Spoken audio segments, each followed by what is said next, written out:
వాటిలో మీకు ఉద్యోగాలు రావాలంటే ఏం చేయాలా? ఫస్ట్ ఫ్లోర్ లో నేర్చుకోవాలి. మరి ఐటీ అంటే కంప్యూటర్ రాకపోతే ఎలా వస్తాయి ఉద్యోగాలు మనకి? అవునే కాదా? అంటే దూర ఆలోచన ఎలాగుంటుందో అంత దురాలోచన కాదు, దూరపు ఆలోచన. అది దురాలోచనకి దూరపు ఆలోచనకి చాలా తేడా ఉంటుంది. అదే ఈ తేడా. మీరు చదువుకుంటారు, కంప్యూటర్ రాదు అనుకుందాం కాసేపు, అది మాకన్నా చిన్నపిల్లలకి ఎక్కువ వచ్చారు, వేరే విషయం.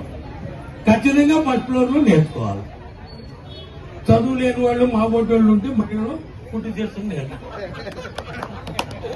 మహిళలు స్వయం శక్తితో వాళ్ళ కాళ్ళ మీద వాళ్ళు నిలబడి ఆర్థికంగా కుటుంబాలు బలోపేతం అవ్వాలని చంద్రబాబు నాయుడు గారు డ్వాక్రా సంఘాలు పెట్టారు. దానివల్ల ఎన్ని లక్షల మంది వాళ్ళ కాళ్ళ మీద నిలబడుతున్నారు చెప్పండి. అంతే కదా. అదే రకంగా మన పిల్లలు కూడా భవిష్యత్తులో ఐటీ రంగంలో అనేక కంపెనీలు వస్తున్నాయి. గూగుల్ గాని, టీసీఎస్ గాని ఒక ఐటీ హబ్గా హైదరాబాద్ కి నీట్గా తయారవుతారు. వాటిలో మనకు ఉద్యోగాలు రావాలంటే మన పిల్లలకి కంప్యూటర్ నేర్చుకోవాలి. కంప్యూటర్ రాకుండా ఇన్ని పెట్టారు, మనకు ఉద్యోగాలు రాలేదంటే ఇబ్బంది కదా.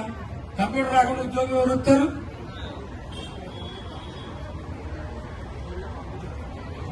ఇంకోటి ఏంటంటే వారపత్రికలతో పాటు రీడింగ్ రూమ్ లో కాంపిటేటివ్ బుక్స్, అంటే పరీక్షల్లో పోటీకి